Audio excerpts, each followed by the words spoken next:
Hey there guys, welcome back to my channel, or if you're new here, my name is Carly and I create videos on all things cleaning, organization, slow living, and traveling and enjoying your local environment. But my primary job is actually as a high school English teacher, and I know that I have many viewers from overseas who have inquired as to what it is like to go to school in an Australian high school. So today I'm going to be taking you through high school as an Aussie. So if that's something you're keen to see, grab yourself a cuppa and let's get into the video. So I do primarily want to focus today's video on the high school experience as a student, but if you'd like to hear more about what it's like to be a teacher in Australian high school, make sure that you leave me a comment down below. So first things first, before we even start high school, I just want to clarify that in Australia, we start primary school the year that you are turning 6. So our first year is kindergarten, and then from kinder to year 6, you're in primary school, and the Aussie high school is from year 7 to year 12. So when you are in year 12, if you went to school or you started school the year that you were turning 6, then you would graduate year 12 the year that you are turning 18. So in terms of what subjects you study, for years 7 and 8, there is a set curriculum that everyone will study. So you have to take English, geography and history, which are sort of a combined subject, and some schools might do the first semester of geography and the second semester of history, or they might alternate geography topic, history topic, geography topic, history topic. You also have to take maths, science, PE, sport, languages, arts, music, technology, and at some schools there is a scripture option as well. At our school, we do languages for year 7 and 8, I believe, but they are different languages for each, so you don't necessarily have to study the same language for both year groups.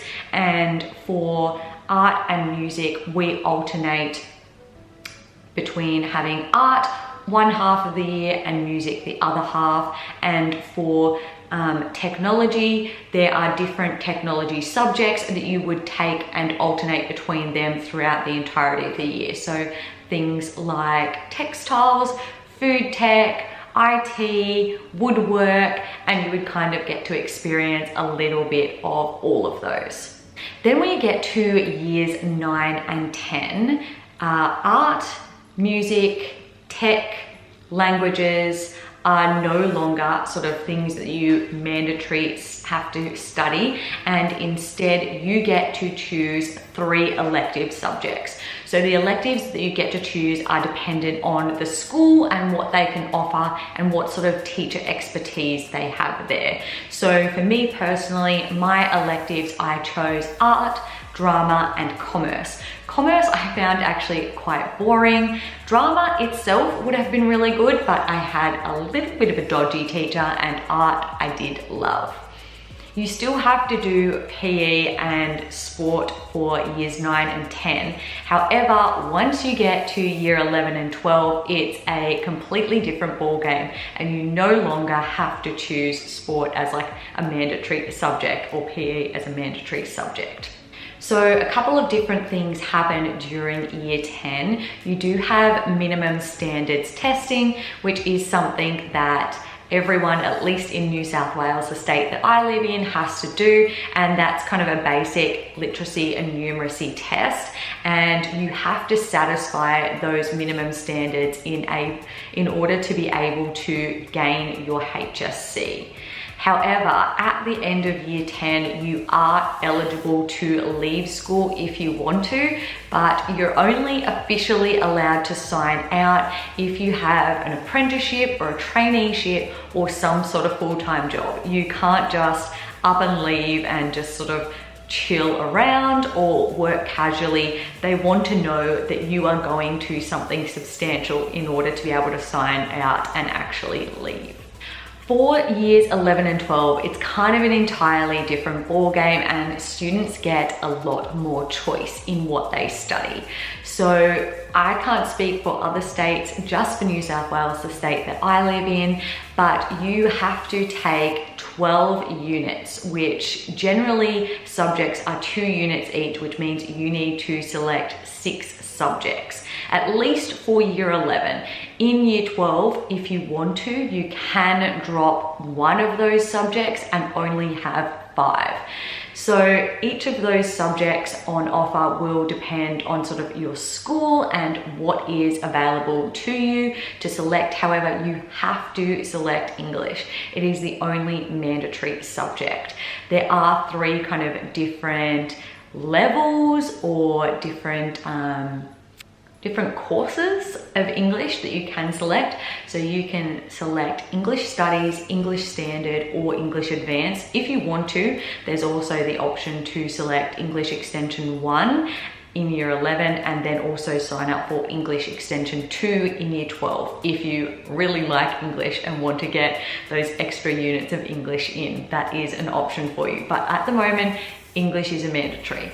They are considering making maths mandatory subject as well, but at the moment it is not. So for your other 5 subjects, you could choose maths if you wanted to, but other things you could choose range from biology, modern history, ancient history, art, drama, music, a whole heap of different things. You can select woodwork, you can select food technology, hospitality. You can also take vet courses, which are run in conjunction with the TAFE. I'm not 100% sure what sort of units the vet courses are. I think that they are 2 units, but I'm not sure that you can count them towards your ATAR.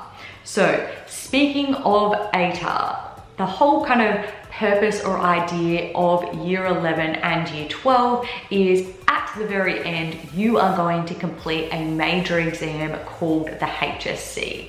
And the HSC is basically an exam that pits you against everyone in the state. So you will have an internal mark from your school based on all the assessment tasks you do throughout your year 12 HSC year, and that will equate to 50% of your HSC mark, and then you'll have one single HSC exam for each subject, which will equate to the other 50%.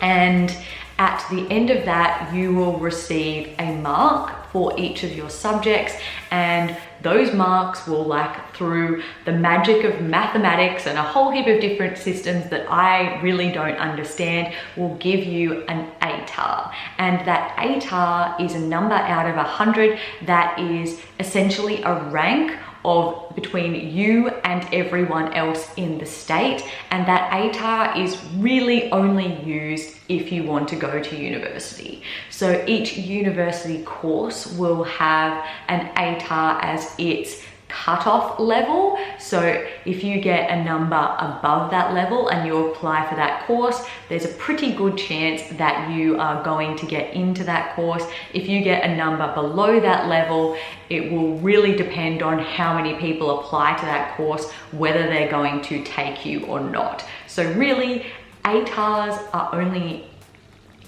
kind of necessary if you want to go to university. Otherwise, you can actually say, I don't want an ATAR, and you can just complete your HSC, and you can use that HSC to do other TAFE courses, or even if you want to just go straight into the workforce. Generally speaking, they don't need to see your HSC results. They just want to see your resume and maybe call up some references to see what kind of worker you are. In terms of the workload sort of expected for high school students, it will really sort of depend on what kind of school that you go to. So for instance, at my school, homework is not necessarily assigned. It's really just if you didn't get work work done in class, or if there's an assessment coming up and you need extra time to work on that, that could be your homework. Obviously, study is optional, and some students, particularly dedicated ones, may want to go home and use additional time to revise their notes and actually study for assessment tasks or upcoming exams, particularly trial exams, half yearlies, and obviously the HSC. But at private schools, they could have a very different system where homework on a daily basis is expected. So it's not necessarily a general rule or system across the board. In kind of like a similar fashion, the nature of the school day itself could vary from school to school. Some schools might start at 9 and finish at 3. Others might start a little bit earlier and finish a little bit earlier, or start and finish a little bit later. You may have 1 break during the day, 2 breaks, or 3 breaks. So for instance, at my school, we start at 9, we finish at 3, and we have 3 breaks during the day of 20 minutes, 30 minutes, and 20 minutes. And we have 4 lessons of 70 minutes each. However, this change has only come in the last couple of years. When I first started working at my school, it was a 6-period day of about 55 minutes each, and there was 2 breaks, a 20-minute break and a 40-minute break that got reduced to a 30-minute break during the course of the years. But the school day kind of just depends from one school to another. We have a uniform. I know in America and maybe other countries, you kind of get to wear whatever you want, I suppose, within reason to school, but we'll have a uniform, so a designated top, pants, dress, jumpers, etc. Some schools, particularly my school, we even say that you have to wear a certain color of shoes, so we have to wear black shoes to our school. Another thing that might be a little bit different between Australian schools and everywhere else is that our timetable on a day-to-day basis is not consistent. So you're not going to have English period 1 every single day. You might have it period 1 one day, period 2 the next day, period 3 the next day, and then not have it the day after that. So it will kind of be a sort of evolving and changing thing. And usually schools have sort of a 2-week timetable where you have a week A and a week B, and then those will look different, and then you'll repeat the weeks sort of on that fortnightly basis. You also may not go to the same room every time for the same class. So if you have English with me, we may be in one room most of the time. However, due to the timetable and certain restrictions that the school physically has upon it, like there might not be that many rooms compared to teachers. Teachers may not have their own room, meaning that you may need to go to different rooms for that particular lesson. So actually being on top of your timetable and checking what you have and where you have to go on a daily basis is definitely necessary when you're going to school in Australia. Some high schools may have lockers, however, this is not a given, and it's quite likely that you will need to carry your books around with you from one class to another. And as I said about the timetable, you will need to check the night before what you have the next day so that you can take out books that are unnecessary and put in ones to prepare for the day ahead. And a final difference between Australian schools and schools around the world is that we do not have a cafeteria. Now, there might be a canteen where you can go and purchase food from. However, this will generally be something that is not in like its own building. It might just exist there by itself. You'll need to line up, take your own money and purchase for the day. You can put in a lunch order early and then just go to the window and collect it.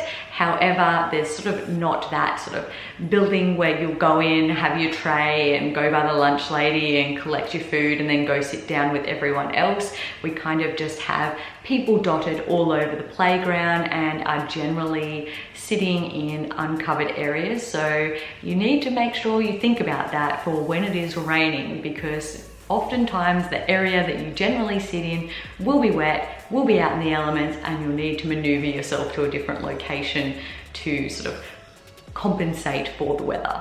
I'm kind of going off the cuff here, so I'm sure there is a whole heap of things that I've missed, but that's pretty much in a nutshell kind of what it's like to be a high school student in an Australian high school. If you do have any more questions or things that you want clarification on, please leave them in the comments down below, and I probably will be filming another video sort of clarifying all of those things from a teacher's perspective. So if you do want to see that, make sure you give this video a thumbs up, and don't forget to subscribe. I put out new videos every Wednesday and Saturday. With that being said, I hope you guys have a fantastic rest of your week, and I'll see you all in my next video. Bye guys.